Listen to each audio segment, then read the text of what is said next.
Many thanks for your company. Welcome back to the marketplace. Now, liquefied petroleum gas marketers in Kumasi say scrapping taxes on the commodity is crucial in government's bid to creating more jobs. Vice Chairman of LPG Marketers Association, Gabriel Kumi, observes user saturation will, however, derail the job creation agenda. He told a stakeholder forum on cylinder recirculation in that region, the first step to achieving the objective is for government to reduce prices. Chief Executive of National Petroleum Authority, Hassan Tampuli, the bank's assertion cylinder recirculation will result in job losses. He reviewed the rollout of the policy will rather give over 4,000 people employment. Direct job creation is estimated to be over 4,500 in relation to new jobs under the actors of the new value chain and door-to-door delivery service. This does not affect current jobs of LPG bulk transporters, LPG bulk distribution companies, and LPG bulk storage companies. Mr. Kumi, however, insists it's impossible to realize such objectives if government fails to court more users. LPG is a product with finite demand. What that simply means is that if you need one bottle a month, you can be a CEO of LPG who is championing for access. You can never say because you want the quality to succeed or you want the product to be used more, you are going to consume 2 bottles. You just need 1 bottle. What that simply means is that the current users of the LPG, the current market is saturated. The only thing we can do to increase consumption of LPG is to rope in new users of the product. But unfortunately, these new users have been priced out of the market. They are not able to afford the product.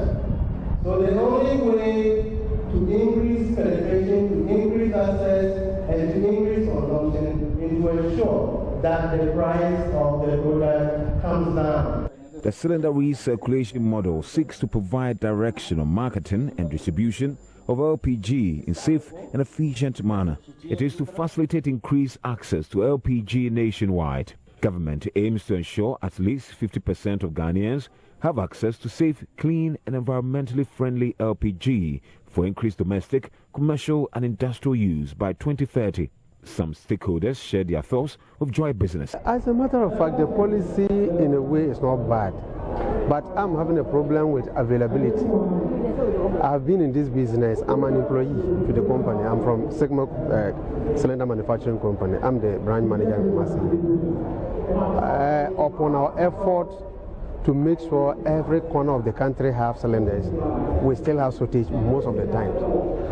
And as we all know about government work in Ghana, what would be the zeal of the workers? Meanwhile, Mr. Kumi hinted litigation between marketers and MPA will be settled out of court, for which he urges the authority to collaborate. For JoyNews, Kwesi.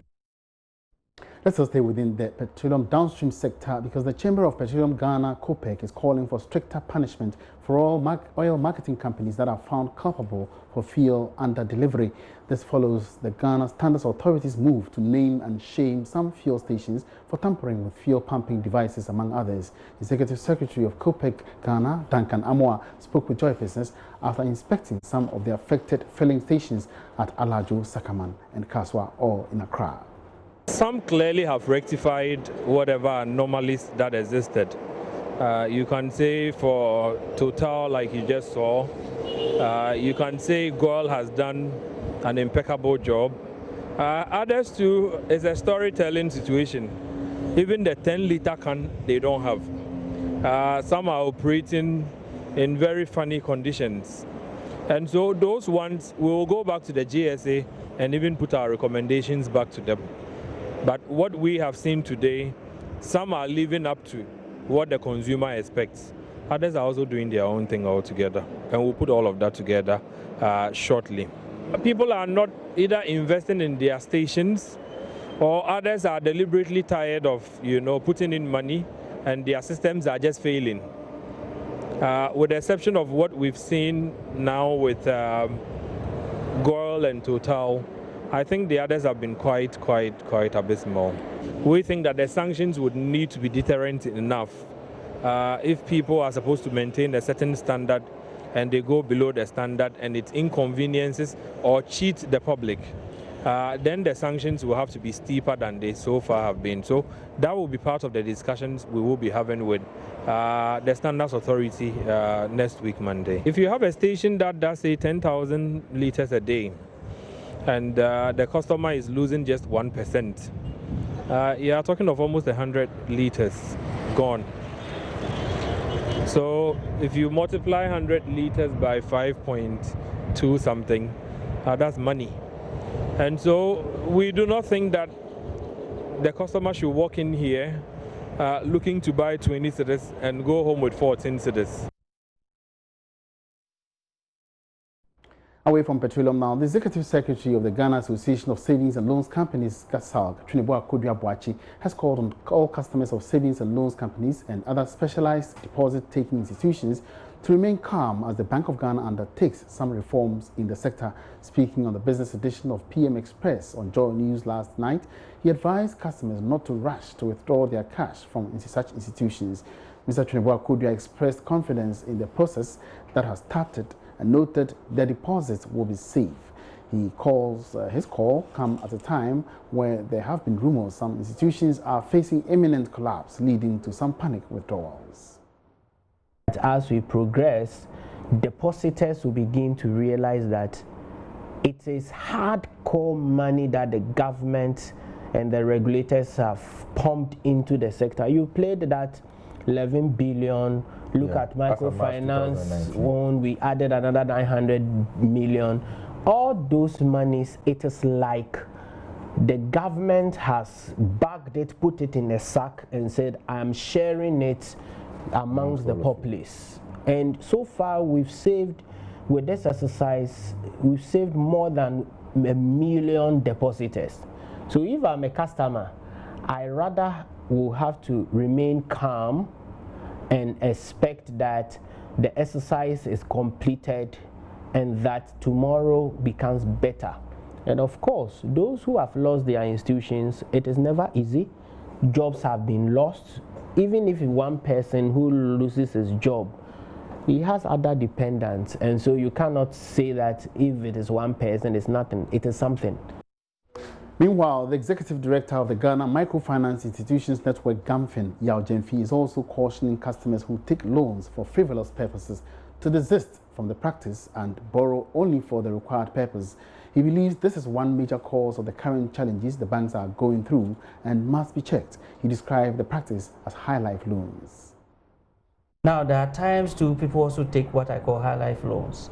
High-life in the sense that I like the term. If I need, let's say, 500 cedis, because I have some level of relation with the institution, as soon as I go there, they do their fair assessment and say, okay, we'll give you the 500. Maybe the business that I'm going to put the money in does not require that 500. It might require, let's say, 300 cedis. So they go and then use the 300 cedis, all right? And so in their repayment, you will see that the 300 will be paid with some level of comfort. Okay. And then the 200 will become an issue. Now the 200 is becoming an issue because the person took the money, but that 200 was just for, let me get some fried rice, let me get some chicken. Things that ordinarily they won't do. Okay. They would decide one night, let me just go and sit out, have time with friends. All these things are high life things that ordinarily you will not do. Okay. And so some people fell into that kind of category, and these people really default at some point. Okay. So live on the marketplace, let's take a quick break here. We'll be right back with more business news.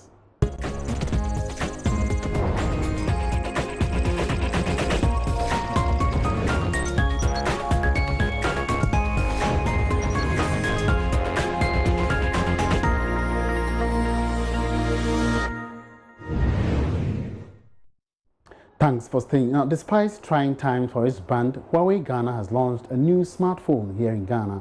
The famous smartphone provider says it is doing more by way of increasing its market share in the country. Speaking to Joy Business at the launch of the new Huawei Y9 Prime 2019, marketing manager of the company, Dennis Lai, says his outfit has identified an increasing desire for affordable smartphones. The Huawei brand has been battling global scrutiny over its telecom equipment, but the company's rapid growth as a smartphone cannot be overemphasized. Marketing manager for Huawei Ghana, Dennis Lai, says his outfit will stop at nothing to meet the demand of cherished customers. Some few months ago, we launched the Huawei Y7 Prime, and then customers were hungry for even a better device at a lesser price. So we said, let's get them what they want. So we brought the Huawei Y9 Prime 2019 with amazing features, as you saw in the presentation. So Huawei seems to be a fast launching products on the Ghanaian market. What is the motivation? We are a customer-centric company, and so we listen generally to the customers. So once they demand, we give them. Personally, it has given me a lot of exposure. I've learned a lot, and I believe that there is more room for improvement. The new Huawei Y9 Prime 2019 has a 16 megapixels pop-up selfie camera and a triple rear camera feature. The device comes with 3 color options to choose from: the sapphire blue, midnight black, and emerald green. On his part, country manager for Huawei Ghana and West African countries, Simon Liu, reiterated the brand's unflinching support to the country's infrastructural development. Huawei is first company to launch the AI technology in this industry. So all this advanced technology equipped with the real demand from the consumers. So make and enrich the life for the consumer. We are keep doing and keep constantly investing on the Ghana market, no matter the infrastructure, but also the consumer business.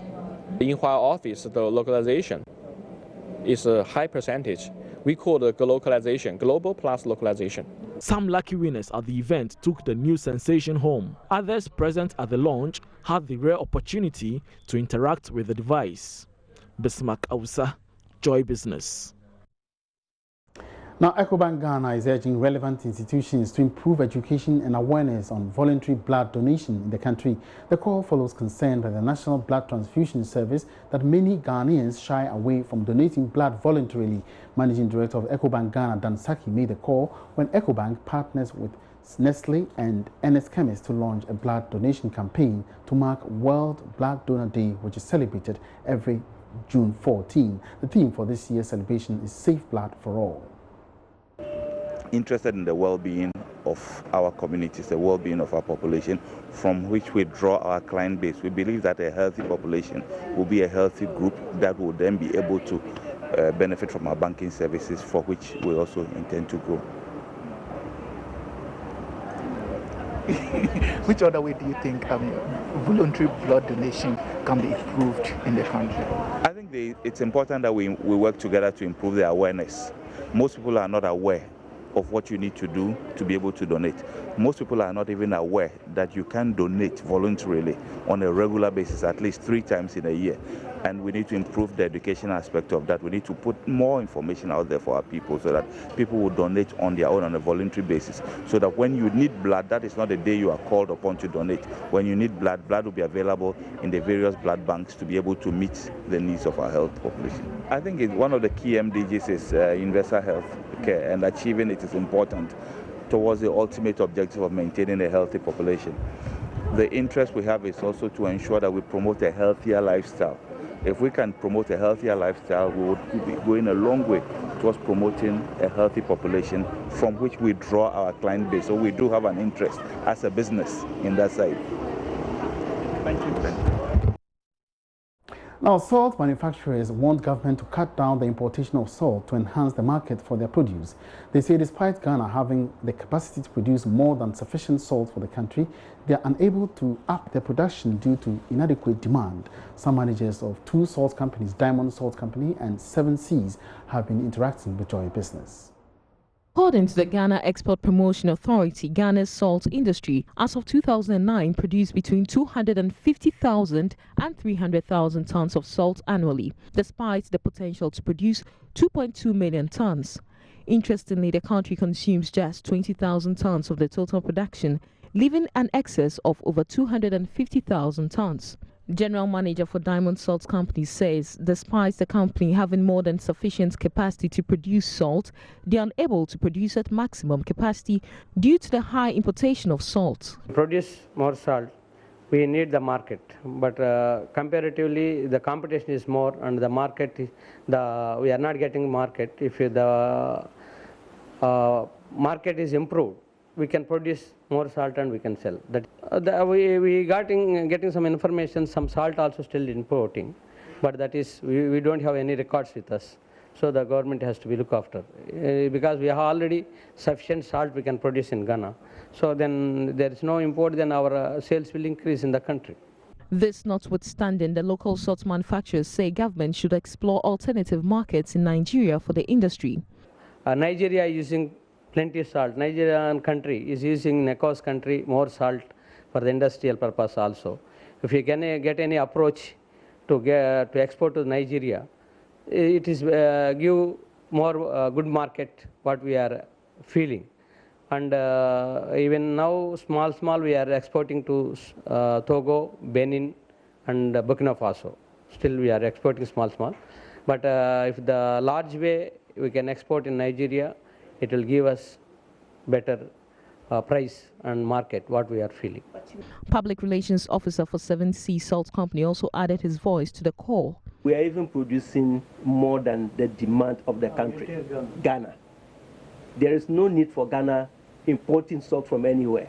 We are producing more already. So we need to take over Nigeria market. And Nigeria is just a stone throw from here. But there are a lot of limitations getting to Nigeria. That is, we as a company are working on that. There are a lot of limitations because you need to pass through Togo, you need to pass through Benin, and those are French-speaking countries. They have their own way of doing things. So we are working on that. When we break that barrier, any salt that we produce here can easily move into Nigeria. There is huge market for salt in Nigeria. But the limitations from Togo and Nigeria is problematic. For Joy Business, Sheila Tamaklo reporting. Let's hit the stock markets now and see how trading on the Ghana Stock Exchange has fared throughout the week. To help us with the updates is a researcher from Gold Coast, Bertha Atubiga. Bertha, welcome to the marketplace. Thank you very much, Emmanuel. Before we look at the Ghana Stock Exchange, what has been happening in other markets across the continent? Well, let me say some markets are also recording negative yields, but currently Ghana happens to be the third worst performing market in Africa, beating the Dar es Salaam Stock Exchange in Tanzania and that of the BRVM, that's for the Francophone countries. These two markets are currently having year-to-date losses of 6.28% and 6.95% respectively. And the Zimbabwe Stock Exchange happens to be the best performing market currently in Africa with about 37% year-to-date gain. And for the past 1 year, 2 years, it's also been the best performing market with about 36 and then 270% respective year performances, like a year and then in 2 years.